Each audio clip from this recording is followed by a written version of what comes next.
So welcome to faculty, staff, and students. Thank you for coming out this morning.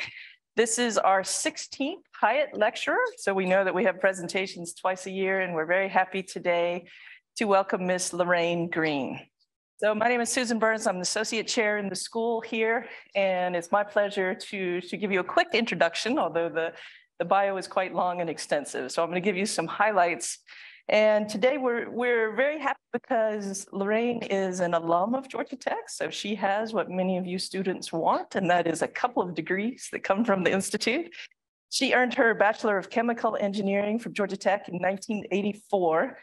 Fortunately for us in the school, she saw the light, became more clear thinking, came to the school and earned a master's degree in environmental engineering in 1993. She has a long and distinguished work history, so I'm going to give you some highlights that are quite impressive to me. The first of which is that in 1990, she founded her own engineering company, Green Environmental and Corrosion. And the work that she performed there specialized in oil and gas works, particularly looking at cathodic protection.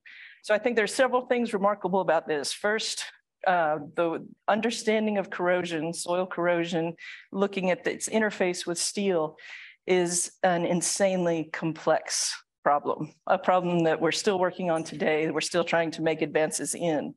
In addition to that, 1990 was in the midst of actually a fairly large recession. So to start your own company successfully during those times is quite impressive. And then finally, there were very few women-owned engineering companies in practice at that time. So these accomplishments are really quite remarkable. She continued this work until 2008, when her company was acquired by Pond & Company. As we could anticipate, based on the retrospective, she advanced rapidly at Pond. She began her career there as an engineering program manager in corrosion management. She was promoted successively through multiple vice president positions and eventually promoted to president and chief executive officer before she retired in 2021. Again, very remarkable accomplishments. Under her leadership, Pond grew to be the largest architectural engineering and construction firm that's headquartered in Atlanta. In addition to that, it was a Engineering News Record top 78 leader in engineering, planning, and architectural services. So very remarkable accomplishments. Most impressively, during all this time as well, she has a heart for public service. It includes serving as a commissioner for the Gwinnett County Board of Commissioners. She also served on the board of the Gwinnett Water and Sewer Authority, in addition to numerous other boards as well. As would be expected, she's been named one of Atlanta's most admired CEOs by the Atlanta Business Chronicle. And so with that, please join me in welcoming Ms. Lorraine Green.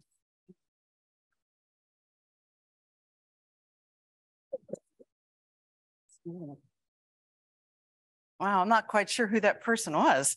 Thank you all for joining us this morning. I guess this is the consolation prize for those of you that couldn't get in to see Vice President Harris yesterday.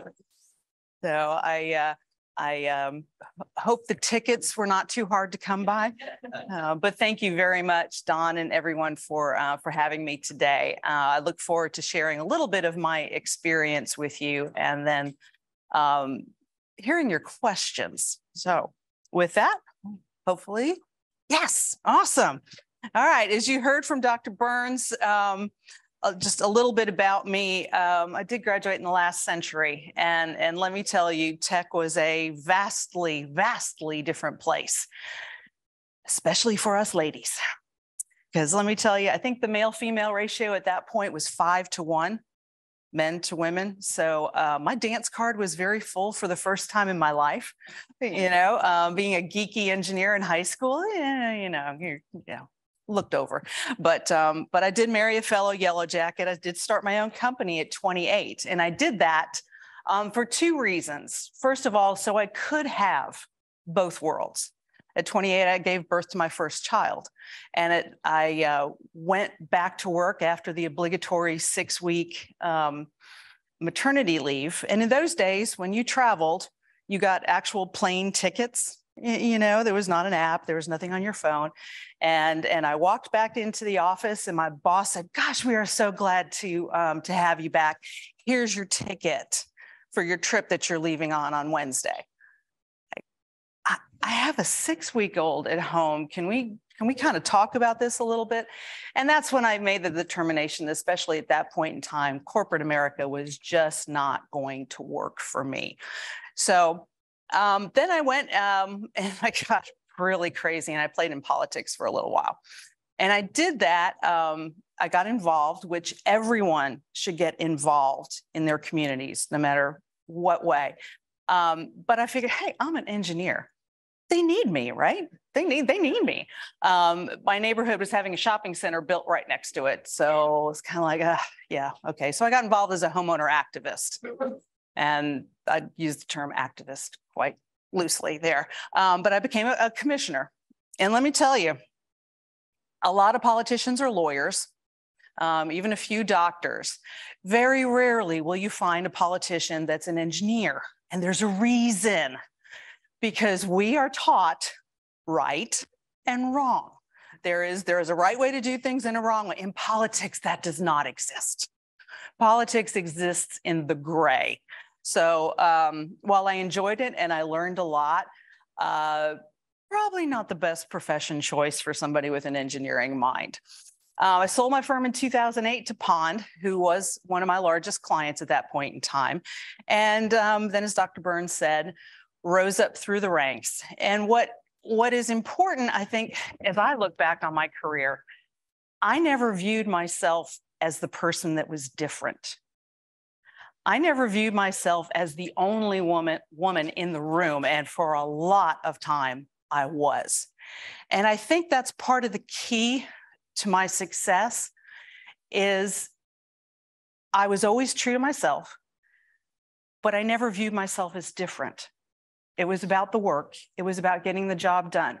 And I'll tell you, there's an instance that stuck out in my mind. It was very late in my career.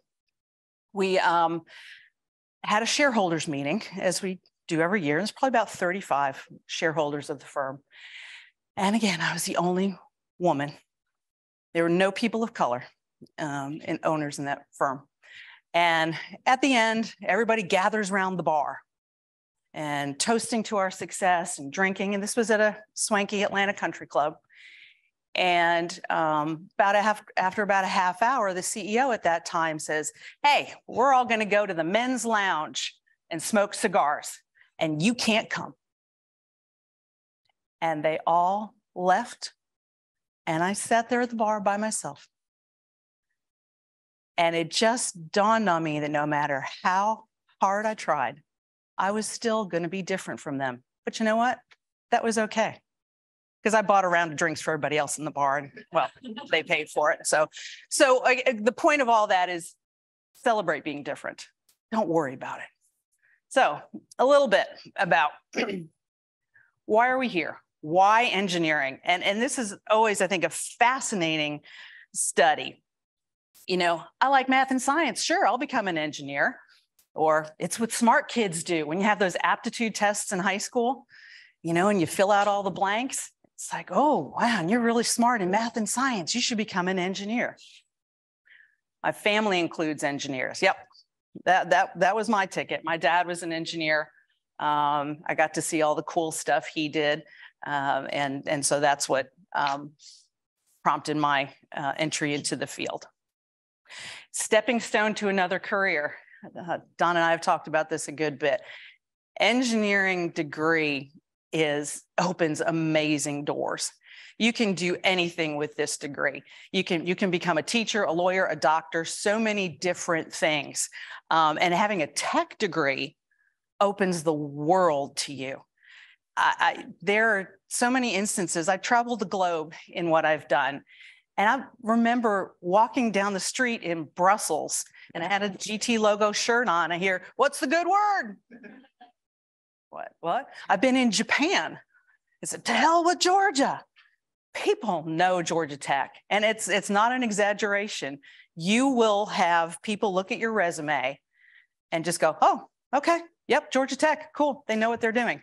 So the doors are open, wide open to you. But what I find is there are very few people who have actually researched the engineering profession and determined it's what I want to do with my life. They come here, they get a degree, and they go, okay, wow, now what? I think our profession is second only to lawyers. People that go to law school and say, yes, I want to be a lawyer. And then they get out and practice and go, oh, this is nothing like what I wanted at all. And I think as engineers, we have the opportunity with a little bit of education to really hone in and determine what we want to do before we leave these walls. So I do have a lot of concern for our industry. It is not sexy. It's not. I mean, we are not Google, although there are engineers that work at Google, but we are not the sexy vocation anymore. Unless you hang out at different cocktail parties than I do, it's just not. Engineer salaries are solid. You will have a great middle class, upper middle class existence on an engineer's salary, but it's not the get your MBA and go work for EY and roll in big bucks. But I will tell you, the engineering profession, unlike so many other professions, allows for entrepreneurship like no other. You have the opportunity to work for yourself in so many different areas of the engineering practice. And I'll tell you from personal experience, that's where the big payoffs happen, is when you really find what you're passionate about, you get entrepreneurial, whether it's alone, whether it's with a group, you have that opportunity to really create a wonderful future for yourself. There are lots of hours in our industry, lots, you know. ACEC has some really, which is American Council of Engineering Consultants, has some staggering statistics. So only 1 in, I think it's 5 that start pursuing an engineering degree finish and get a BS, but only 25% of those that graduate with an engineering degree actually practice engineering. So you think about it, that's a fraction. So what does an engineer do all day? And this goes back to an earlier slide when people said, you know, a lot of people have not researched what an engineer actually does all day. The beauty of our industry is that you can reflect your persona. There are so many different things you can do with an engineering degree. You can travel the globe, which is what I did, or you can sit behind a desk. If you are not an outgoing personality and you want to hone a career that is more insular, you can do that. If you are an outgoing personality and you want to be out there doing all kinds of different things and researching different things, meeting with people, you can do that as well. And again, the engineering degree allows you to do that. And when I first graduated, and you know, you go through the interview process, right? And every company's pretty much the same, or they want to tell you why they're a little bit different. I really didn't come to understand that it was my choice and that I had so many different areas that I could go into. So I'll leave that there. And the biggest thing I want to talk about too is the fact that we changed the world. I had a very sad day a couple of years ago when a young engineer, she was from tech, actually she was a civil, structural. They're weird anyway. But she resigned. And it's like, okay, you know, let me go talk to her. You know, young woman, I really wanted to find out what was behind this. And she said, I want to go do something important with my life. Like, man, you just designed a bridge over a river that is now going to allow people to travel and save them hours a day on their commute home. Is that not important? There are so many things we do that change people's lives. And it may not be a big, sexy invention. It may not be a vaccine. It may not be some these other things. But we change lives. If you think about it, a doctor changes lives one person at a time. We can change lives by thousands at a time by the work we do. And that makes me get up every morning. No matter what you decide to do with your degree, if you practice engineering, you will change lives. You will change the world. And that's a reason to keep going. And I love this quote from Einstein.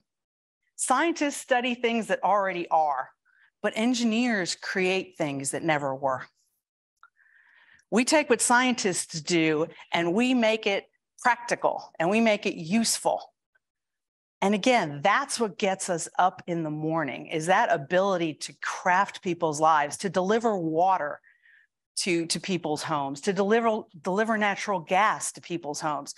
If you have been in an ice storm and you have not had power or gas in 3 or 4 days, you know how important that is. And I think sometimes we get caught up that we're, maybe a little jaded. We take some things for granted and we forget the basic realities of life and how important it is to have that pipeline, to have that electrical line, to have that roadway. That changes people's lives. What an engineer does not do. There's only one thing on this slide. You don't work 40 hours a week because it is an unending possibility what you can do for your degree. And again, when I graduated, I didn't really understand that. I didn't understand how wide open the opportunities were for me.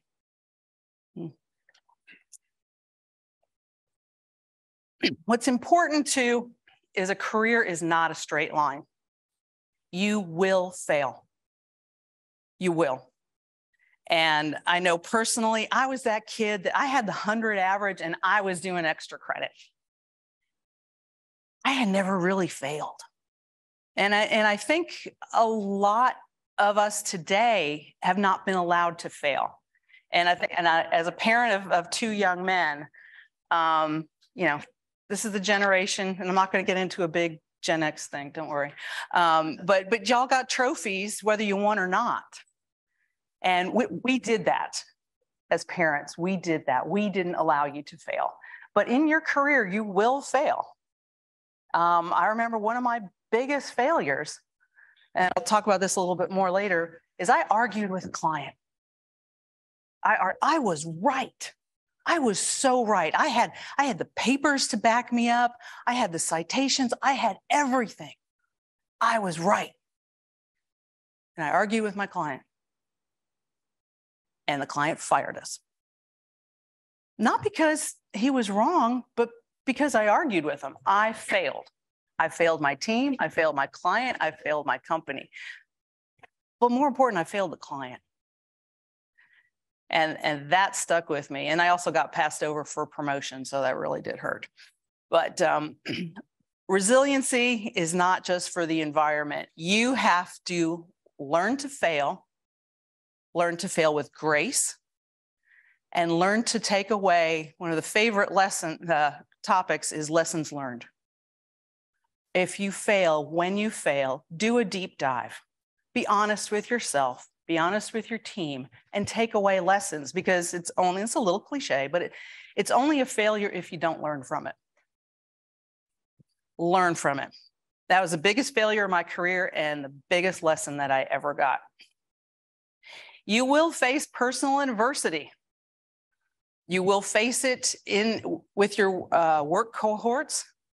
You will have people offend you. You will have people say rude things to you. But let me give you a hint. HR should not be your first call when that happens. Learn to buck up. Learn to buy around for everybody else in the bar. Make it part of your personal resiliency. Now, deciding on that first job, you guys, I don't know, where you are in your journey, but the first job, that is a big decision. It is a big decision. Money is good, but money's not everything. And your parents are probably telling you, actually, probably your moms are probably telling you money's not everything. Your dads are probably telling you, take the big bucks. So, but I will tell you that starting salary is not everything, especially when you start comparing to peers out in the workplace. Electricals, I know you see the salary studies, everything else. And I used to hate those things as a CEO. Career Development Center would put them out and said, well, Tech Career Development says my starting salary should be $88,000 a year. It's like, I'm sorry, we can't pay that. Our clients won't pay that. So money is good as long as it's within a bandwidth, but it's not everything. Big point you need to decide is large company, large institution, or small. And this depends greatly on your personality and what you want out of your career. And you can make a choice and then maybe the next job you do something else, but there are pros and cons to both. Large companies, you will have tremendous amount of resources. You will have training coordinators, you will have HR specialists, you will have IT out the wazoo, which can actually be very, very frustrating. You can only use this computer, you can only put this apps on it, et cetera, et cetera. Oh, and by the way, we've outsourced our IT and you have to wait 24 hours for a help ticket response. So if you can't tell what I'm in favor of. But with a large company, you will have, slow, steady progress as long as there's nobody in your way. Small company, again, this depends on your personality. In a small company, you get to do a lot of different things and wear a lot of different hats. So if you like that, if you like not being in the same role every day, then a smaller firm is probably for you. If you like knowing what you're going to be doing for the next year or so, if you like having a very defined career path, you take these classes, you'll get promoted to this. You do this project, you'll get promoted to that. Then a larger firm is probably what you want. Again, very personality driven, and don't let anybody steer you in a direction that's not where your heart is. Company culture. Company culture is a big, big thing and something you're going to hear a lot about in the interview process. Again, I graduated first time in 1984. That was a huge recession. There weren't that many jobs, so you really didn't care about culture that much. You just grabbed a job. Now, obviously, times are very different, and I think they're going to stay this way for quite a while, actually. Decide what kind of company culture is it you are comfortable in. You will hear a lot of the work hard, play hard. You will hear a lot of the we're very philanthropic. You will hear stories about sweatshops, for lack of a better term. There are firms that absolutely do that. I would put a word of caution. A lot of people look at Glassdoor to get recommendations about companies. Take all that with a grain of salt, please, because it's typically one of two things happen. And I can say this because I know we did it. We can go on there and say, oh man, we've had a bunch of bad reviews from disgruntled people that left. Hey, y'all, would you mind going on Glassdoor and saying something positive about us? And all of a sudden you get a bunch of great reviews. So take Glassdoor with a grain of salt. Definitely prefer looking at LinkedIn and what kind of projects the company has worked on, what type of philanthropic efforts they have, what their employees have to say about them, and what type of clients they work for. There are clients, and you know them throughout the community that are open and supportive and cutting edge. And there's clients that are not. So depending, again, on your personality and what you are comfortable with, you can tell a lot about a company by the clients that they have. Who will I be working for? Before you accept an offer, definitely meet who you're going to be working for, without a doubt. I know in some of these large interview sessions right now, they'll just put out offers and you don't necessarily meet who you're going to be working for. Insist upon it, please, if at all possible, because if you guys don't mesh, it's not worth it. There's another company out there, another person out there. And who will your coworkers be? Find out. See if you can go to lunch with some of them before accepting an offer. A lot of firms are doing that nowadays, much more than they used to, because again, you're creating a team, a much more team environment in the corporate world than it used to be. So coworkers are very, very important. But most of all, I ask you to please figure out what's important to you, not what's important to mom and dad, what's going to look great published on a resume someplace, but what is important to you? What will give you a feeling of success, a feeling of, yes, I made the right choice. It's easy to make a wrong one, but making the right one takes diligence and thought, and not just grabbing that first brass ring, because it is very tempting as you graduate to want to do that. So please be diligent and be true to yourself and your personality. And if you are someone that wants to be part of a big organization, don't take a job at a small firm, or vice versa. No. All right. You will never be this smart again. And boy, that was a hard one to learn, let me tell you. No, when you graduate and you're working, nobody's going to care how smart you are. Nobody, faculty, please cover your ears. Nobody is going to care what your GPA was. Nobody. I was Dean's List, graduated with honors. My husband squeaked out with a 2.0. And he was a far better engineer than I was. Far better. Of course, then when I came back the second time, I became a much better engineer. So, but it's everybody else graduated with an engineering degree too. Now, techs will put you far and above all those other people in terms of what you learned, but you're not going to be the smartest person in the room. But a lot of times, the smartest people are the worst employees. I was the exception. Because they don't listen. And they haven't learned how to work as a cohesive team. And they haven't learned how to subjugate their needs and their thoughts for the betterment of the whole. And my hat's off to Dr. Kennedy, Dr. Webster, the fact that they are trying to incorporate team building and learning to work as a team very consciously in your curriculum right now, because I say that's very unusual and it's very new, and it will help you immensely. So take those lessons to heart, please. Take any leadership classes that are offered, because it is very, very needed in the engineering world, and it will help you shine head and shoulders above your contemporaries. Now, about that boss. If you can't stand them, leave. Leave. It will not get better. I had a boss that I couldn't stand the guy. I just couldn't stand the guy. And I went to his boss. And he's like, yeah, I know, I can't stand him either. What are we going to do? So we moved him from Atlanta to Houston, and we got him out of our way. And I will say this is going to be a sexist statement. I am a firm believer in women's intuition. If you can't stand them, leave or get them out of there. So anyway, learn from other people's experiences, not their titles.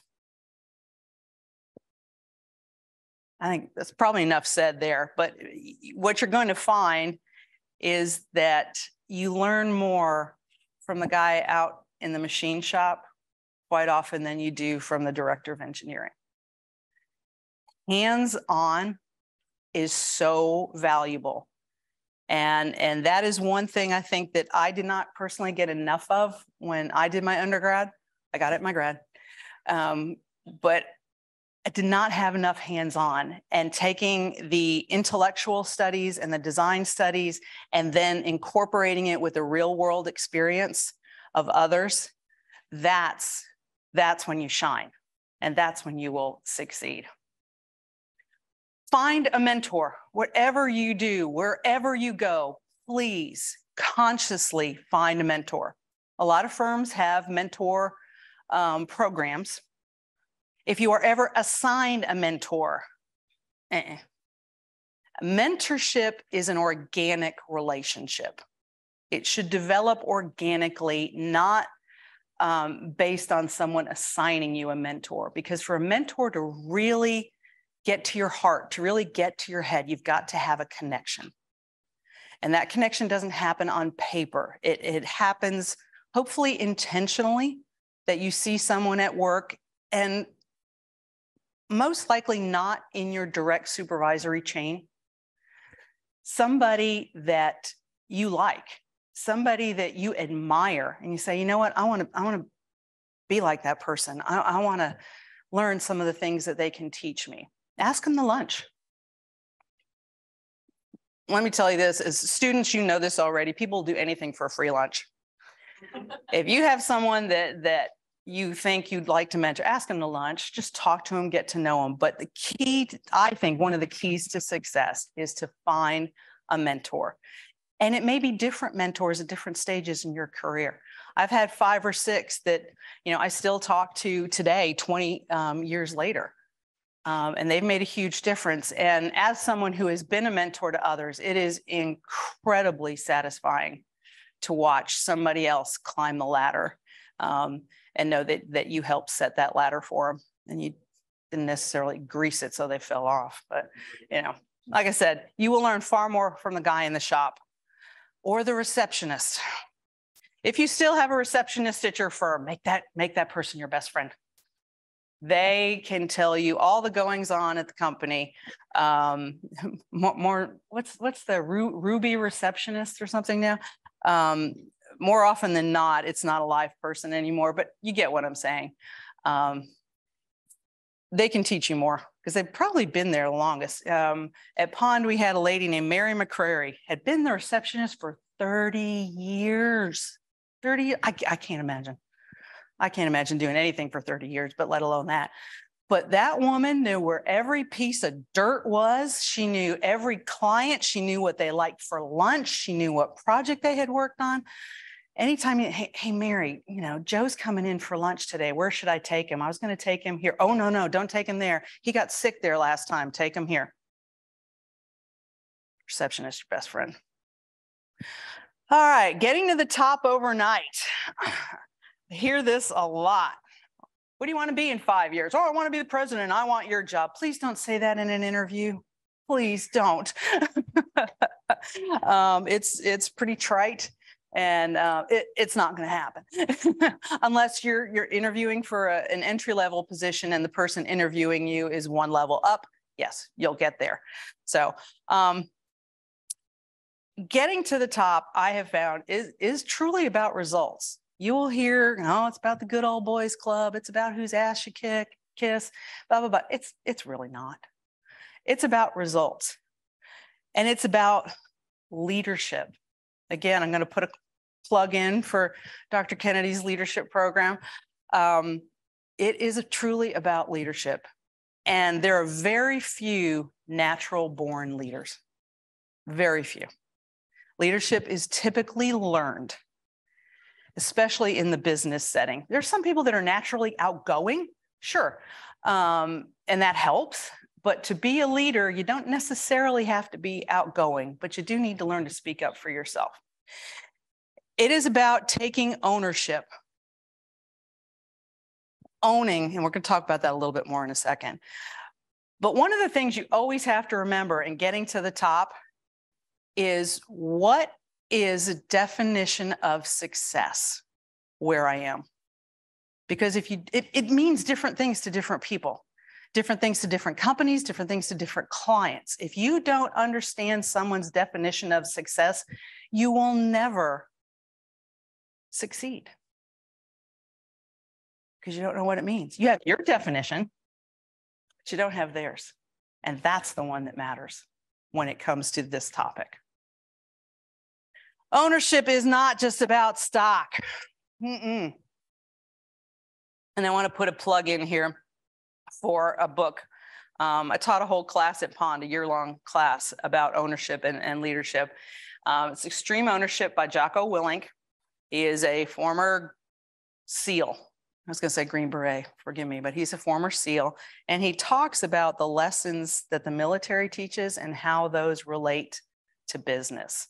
And it's an excellent read. I know you guys have nothing to do in your spare time, but when you start looking at ownership and leadership development, it's a great book. Ownership is about embracing responsibility. And that means raising your hand. That means, yes, that was mine. Yes, that was my screw up. I'm going to stay late tonight and fix it. I'm going to come in this weekend and fix it. Hint, when you screw up and you have to redo something, don't ask if you can bill your time to the project to fix the screw up. Oh my gosh, that was I'm sorry, I have to come in this weekend and fix these floor plans. Okay, no problem. Well, can I bill my time for that? No, I paid you to do it once. You did it wrong. So now you have to do it right on your time. So embrace responsibility for your actions. Keep your ego in check. Like I said, nobody cares what your GPA was. Ego can be a very dangerous thing in the business world. Probably not a big thing with students at this point, but always ask questions. Treat those lower on the totem pole with you with just as much respect as those above you, because the ones below you can pull the rug out from under you. Act decisively. Make a decision and stick with it. The worst thing in the business world is hemming and hawing. You can take two different tracks. You can say, okay, you know what? We're going to have team A and team B, and we'll see who gets the best solution. That's okay. But, well, I don't know if we should have two teams. Well, I don't know if we should have one team. Act decisively.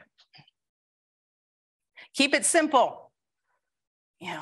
When we do experiments, we write papers, all that kind of stuff. We want to make it complex. We want to geek our speak, as they say. When you get into the business world, the best way to advance, the best way is to ungeek your speak. Everybody knows big words. Everybody knows complex sentences, but especially when you are talking to clients that are not engineers, you will not wow them talking about the Reynolds number. What they want to know is, what does this mean to me? So keep it simple and learn to prioritize. I find this is a big, big deal for entry-level engineers. This is like the only graphic I have in here. But it is about setting priorities. When you get into the business world, there are urgent and there are important, and they are not the same thing. So if it is urgent and it is important, you must do it.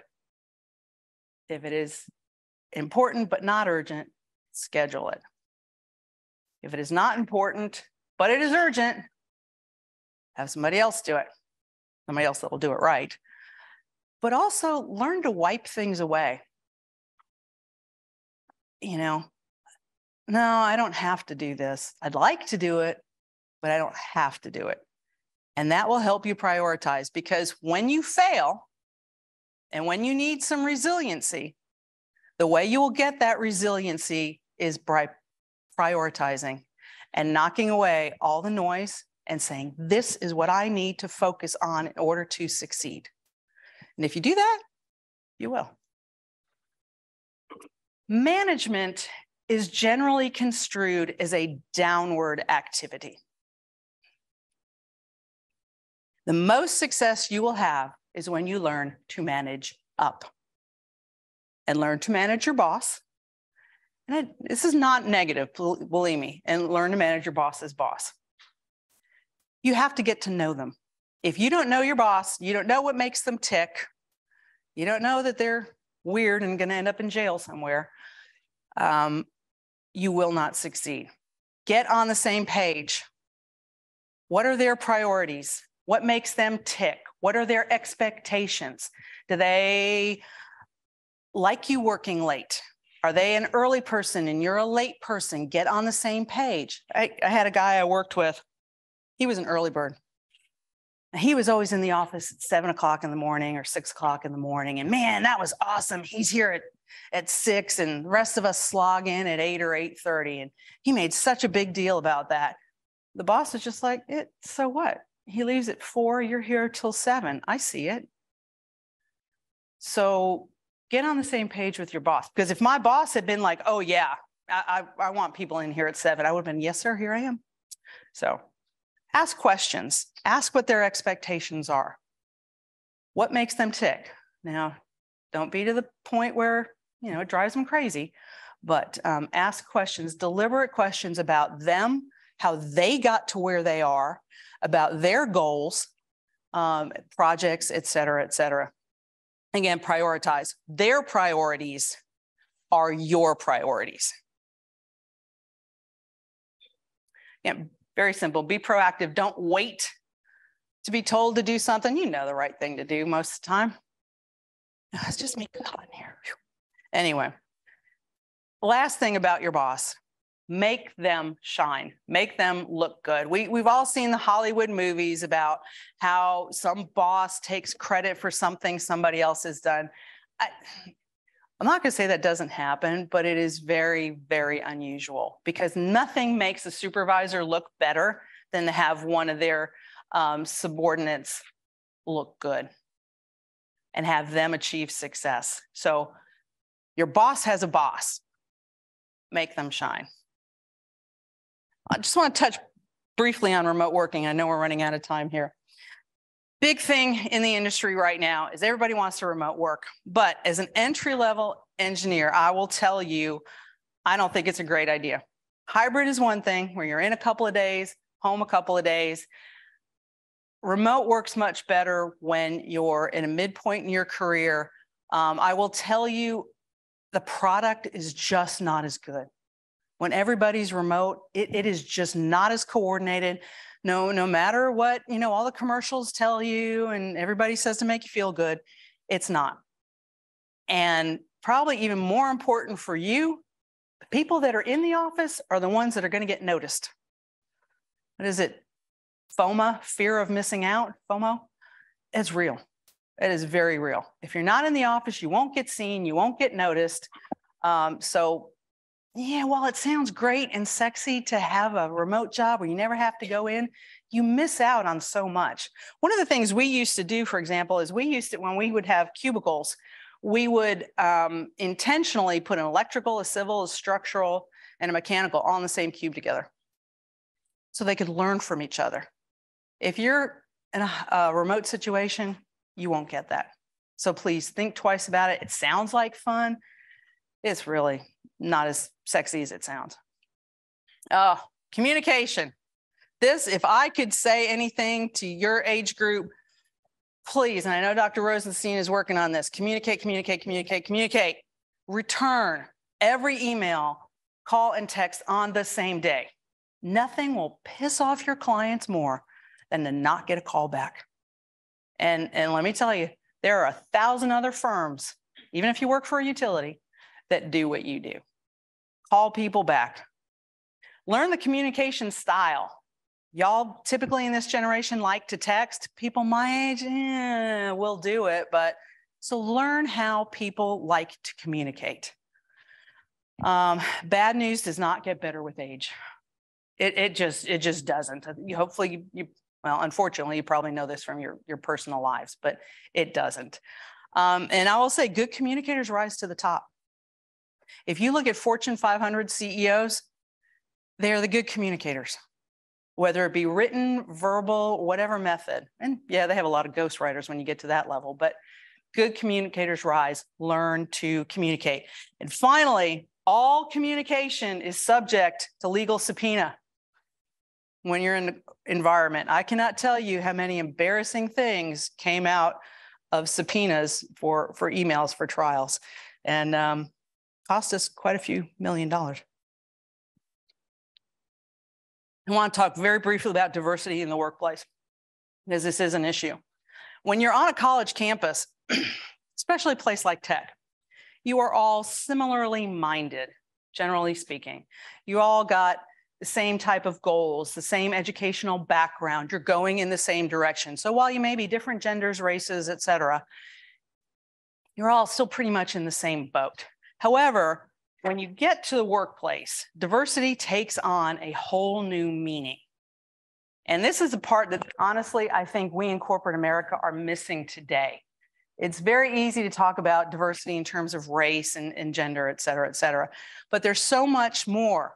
There's diversity of age, academic credentials, job functions, experience, goals. Some people are very happy just in the place that they are. And that is very different than somebody that wants to climb to the top. And that is an angle of diversity that your firm has to address. So again, just want to put a plug in here that it is, when you get out into the workplace, it is not as simple as it can be within these walls. One thing I want to say to you, you are always in sales. You might say, oh, I don't want to be in sales. I hate sales. You're always in sales.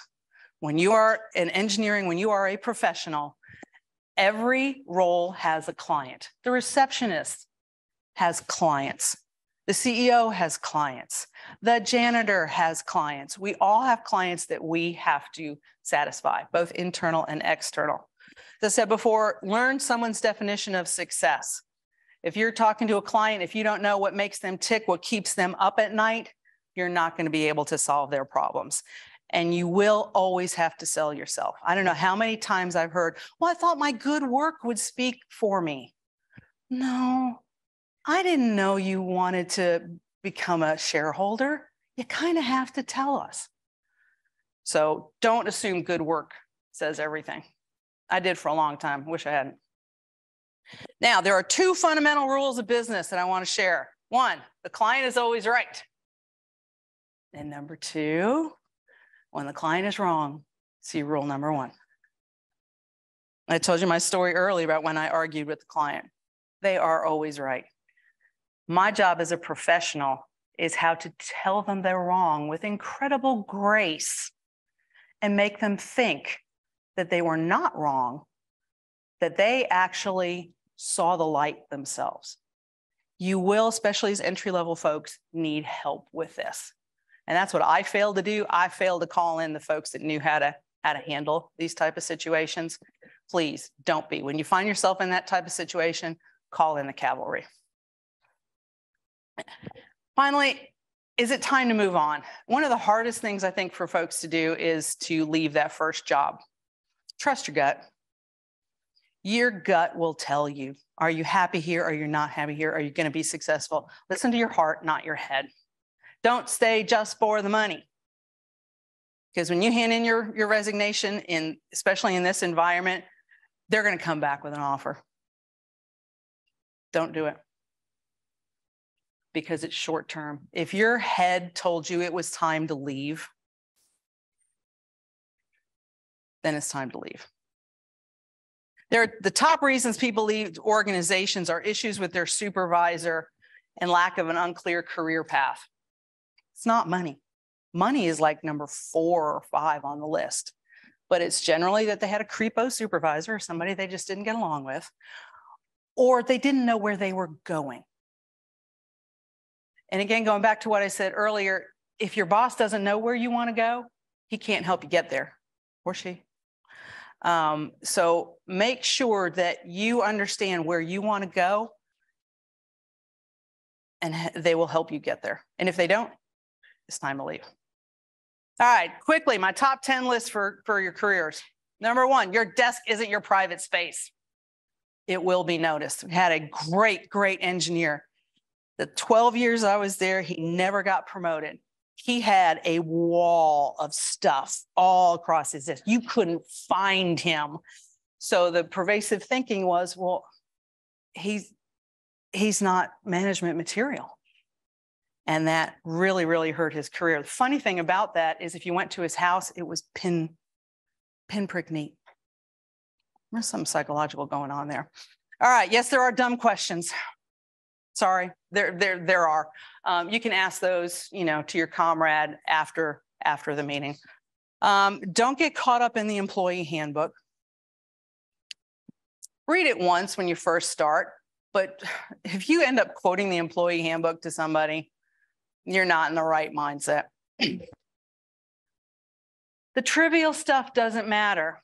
He's got a 26-inch monitor. I've got a 24-inch monitor. The air conditioning is blowing on me. I want a window seat. Please, the trivial doesn't matter. If you are successful, your boss will come around, or your boss's boss, or whoever, and say, oh man, wow, sun's, hot in here. Bet this is really uncomfortable. Would you like to move? So don't get caught up in the trivial, because if you are a good employee and you are delivering the product that they want, they will take care of you. Volunteer. Volunteer like crazy. Hopefully the organization that you go to has a lot of philanthropic efforts where you can really make yourself shine.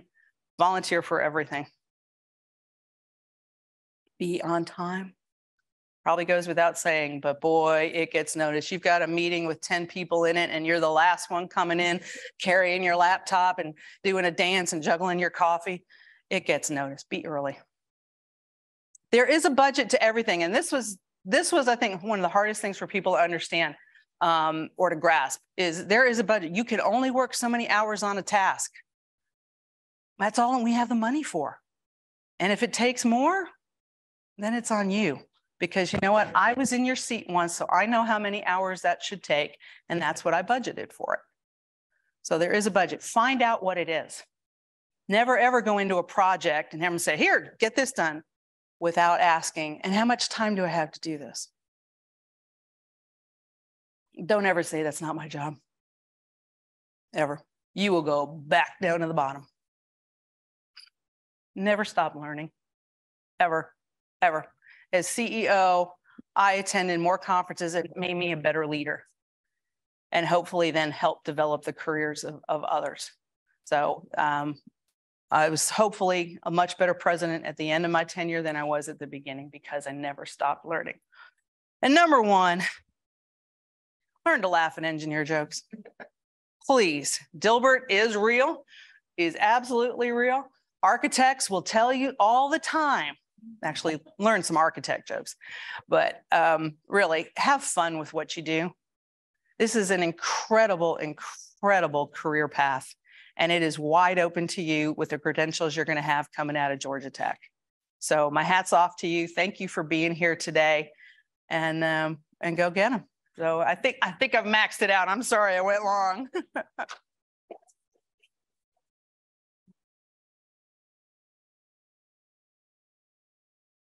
Oh, you hear me?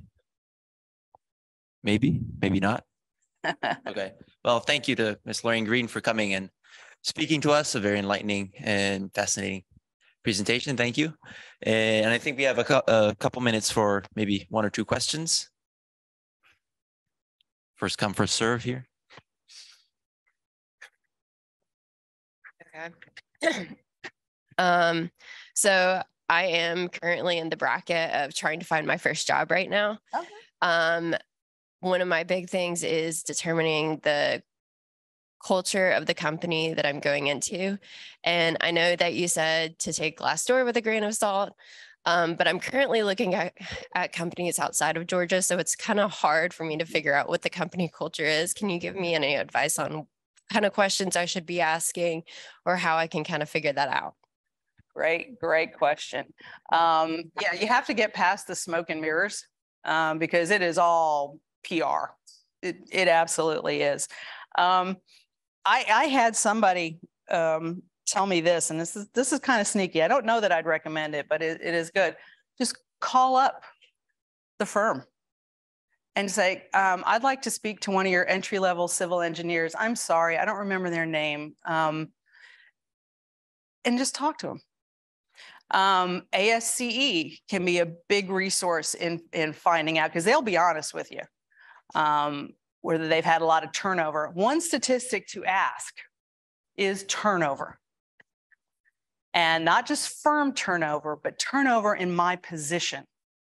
Do people tend to stay a year and then leave? Do they hang out and get great careers? So turnover is a very, very telling statistic. Also, one of the things you probably want to ask about is their learning and development. Are they investing in you? Are you willing? And I don't mean just, will you pay for my master's? But tell me about, do you have lunch and learns? Do you bring in vendors? What do you do to help me get to that next level? As far as, more specifically about cultures, tell me what events you have throughout the year for your employees. We focus very heavily on events. And I'll tell you, one of the cool things we did we actually divided up the company into teams. It was really cool. We had captains and we had a draft and everything else. And we said, okay, there's 12 people in marketing. We've got 12 teams. Every team's going to get somebody in marketing. Same with HR, mechanical, electrical, everything down, so that you then learn to interact and have fun with people that you didn't work with every day. And that, I think, was a very positive about our culture, is that I just wasn't sitting with engineers all day. I actually got to see and experience some of the other folks that are out there. So definitely ask about events and what is their philosophy around philanthropy, if that's important to you. Okay. Yeah. Thanks for your presentation, Ms. Formal CEO. So when you see like not many engineers like end up in like a political side or like end up becoming entrepreneurs, I suspect that has something to do with the personality. So like what kind of personality you think those people who actually end up becoming like a politician, elected officials, they possess? Oh, wow. That's a deep question. There's the personality you should have, which is that of giving back to your community, whatever form that might take. You should get into politics to give back. But there are a lot of people that I've found get into politics for the wrong reasons. I had my firm when I was in politics, and one of two things happen when you're an entrepreneur and you're in politics. You either neglect your business and it suffers, or it gets very, very busy and you get very wealthy. My business suffered. That's one of the reasons I sold out to Pond in 2008. So if you're going to go into politics, you should have a servant's heart, as I should say, because it is about public service. And if you go into it for any other reason, you're going in for the wrong reasons. Thank you so much for this incredible presentation. Maybe we can give her one more round of applause. I think what's exciting to know is that there are plenty of people in this room who are going to be going into entry-level positions, but they may be future CEOs one day, and this is advice that they can really build on. So thank you so much. As a token of our gratitude, we'd like to present you with this beautiful glass blower. Oh. And yeah, we'll take a picture, I guess. All right. Thank you so very much.